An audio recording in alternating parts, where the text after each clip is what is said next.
I'm a phlebotomist at a rural hospital, and a patient's body was all wrong. I just figured out the horrifying thing they're doing to the bodies. Hi.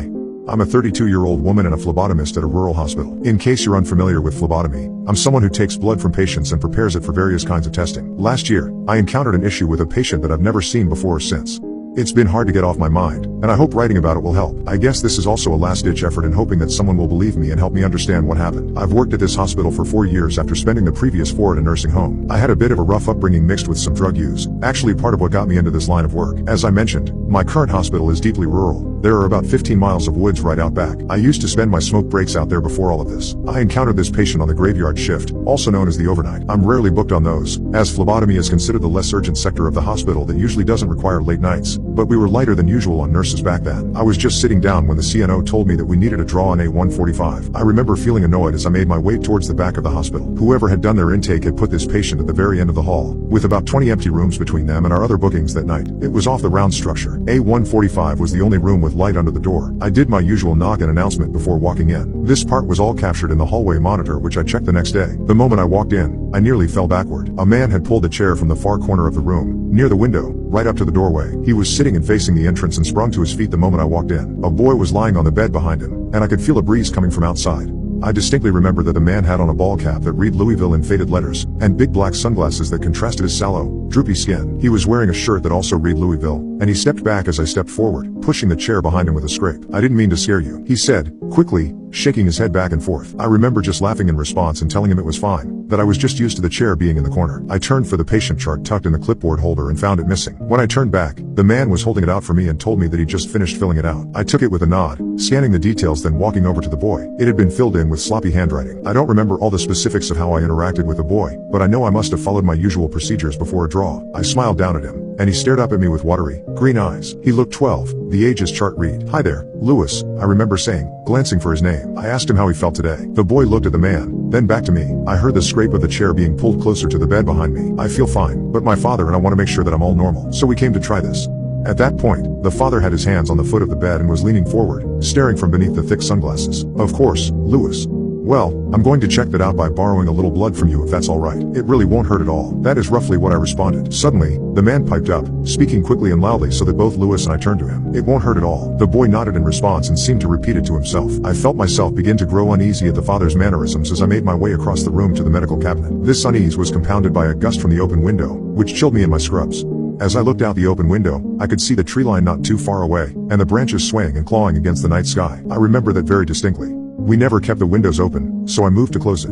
As my hand stretched out, I could see the man standing stiffly behind me in the reflection from the glass. "Please, leave it open," he cooed. "We get very hot." I was tired, and the man was standing very close to me, so I acquiesced, turning back to the medical cabinet and opening it for my supplies. I grabbed what I needed and placed it on the sink counter, washing my hands as I routinely did and slipping on my gloves. I know that all the equipment I took was standard. Butterfly needles, vacutainer, collection, tubes, gauze, tourniquet, everything you'd expect. There was nothing faulty about the materials. I know that isn't what happened here. I walked up to the left side of the bed and asked Lewis to sit up nice and straight. Normally I prefer using a nice, cushiony chair, but those are a bit down the hall, and we're already comfortable in bed, is what I told him, stupidly, instead of taking him to the draw room. I remember things more vividly from here. I placed the collection tubes and needle down on the small table nearby and applied the tourniquet around his mid-bicep. He stared solemnly up at the ceiling as I began to thumb the crook of his arm for the vein. That's when I first knew something was wrong. As I stared down at the boy's arm and felt around with my fingers, I couldn't find the tracings of his veins anywhere. I pressed my thumb harder, squinting as if it would make the blue streaks appear beneath his skin. After nearly a minute, I started to feel confused. I smiled up at the boy, whose eyes held the same watery stare. I decided I'd best try my luck with a puncture. I drew my tools, wiping the crook of his arm with alcohol and aiming the needle in the same place I always did. I was hoping I was just tired. As I dug the needle in, I hoped for the momentary resistance and then gentle pop that accompanied the finding of a vein. But none came. "I'm sorry, I'm going to need to try again," I said, softly. It was what I always remark when I can't find the vein, though I rarely need to. I slid out the needle slowly, pressing a square of gauze against the area, before repuncturing. Again, I felt nothing. As this process continued for 6 failed puncture attempts, I began to notice a few things.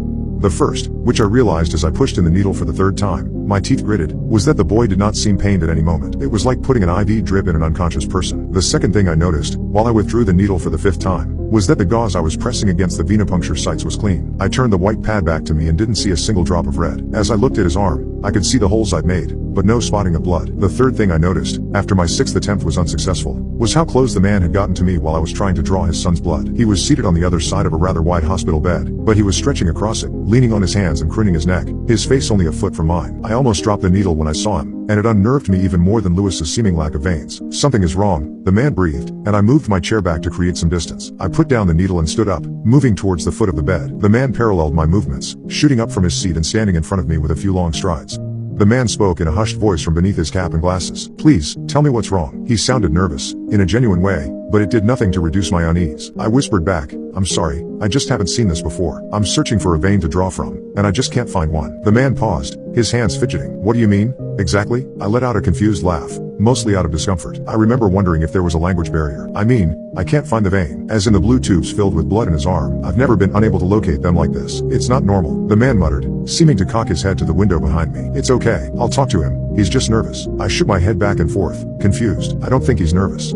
In fact, most kids are a little scared of the pain, but Lewis doesn't even seem to notice it. I'm worried something is wrong with him. Maybe some kind of hypovolemia. His skin feels almost rubbery. The man began to shake his head back and forth, as if he were mimicking my motion. No, pain in veins. He's alright. I will speak with him for just a second, and then you'll check again." The man was wringing his hands together now. The skin on them, like on his face, looked too wrinkled for his age. The man spun back towards the boy and took 3 long strides until he was at his side, muttering something. I looked over to the door and pictured the long stretch of hallway between myself and the rest of the people in the hospital. I considered who had done intake for the 2 of them, and if the man would even know what I meant if I asked for his insurance. I looked back out the window and wondered again, more intensely than I had the first time, why the glass and the screen were open. The man's voice cut into my thoughts. "Okay, he is ready." The man was standing next to my chair, one hand tightly gripping the boy's shoulder. A thought came to me then that if I were to yank that hat and sunglasses off his face, the man would fall apart like that girl with the ribbon on her neck. The idea scared me. As I moved towards my chair, the man slinked behind it, holding the back of the seat. Looking at the both of them was starting to make me sick. One time, I saw a patient brought in who'd clipped his knee against a rock while cliff diving, twisting his lower leg so badly his foot was facing backward. The wrongness of looking at that was what I felt while looking at the father and his son. I sat in the chair and just focused on the boy, hearing the man breathing heavily behind me. I drew a fresh needle for Lewis and reached for him before my eyes widened. There, running up and down his arm, were thick blue veins. I gripped his elbow and could feel them pumping beneath the skin. They were undoubtedly there. I could hear the man's breath quickening, almost with excitement. I didn't know what to say. I wiped the area in the crook of the boy's arm and prepared the needle. Lewis's skin felt moist, even through my gloves. I saw his face and neck, too, had droplets of perspiration. His skin was almost sticky now. "I'm scared." Lewis's voice came out like the croak of a frog. His big, watery eyes met mine. Some of his hair was clinging to his forehead from the sweat. I stopped moving the needle towards his arm and leaned forward. "Lewis, are you okay? Is something going on?" is what I responded. I could feel the man leaning over me. The boy nodded yes. "I'm scared of the pain from the needle. It won't hurt any more than last time, Lewis. It's okay." I think that's how I reassured him, but I myself was confused. After that, Lewis turned to look back towards the ceiling, his face going back to the stern grimace it had the entire time. I'd never seen such an inhuman reaction before. I didn't know what to do but proceed with drawing the blood. I aimed the needle right towards the bright, obvious veins, and dug it into his arm. I felt the pop of the vein almost instantly. I closed my eyes for a moment as the blood flowed from the needle into the first vial on the small table. I vividly imagined 20 minutes from now, when I was back down the hall, recanting what an odd experience my last draw was, and someone would commiserate with me that the graveyard shifts were always a mental strain. That's where I wanted to be. I opened my eyes and let out a gasp that barely avoided being a scream. What I saw was that the blood sliding from the needle, up the tubes, filling the first vial was a deep blue, the same color as the boy's veins.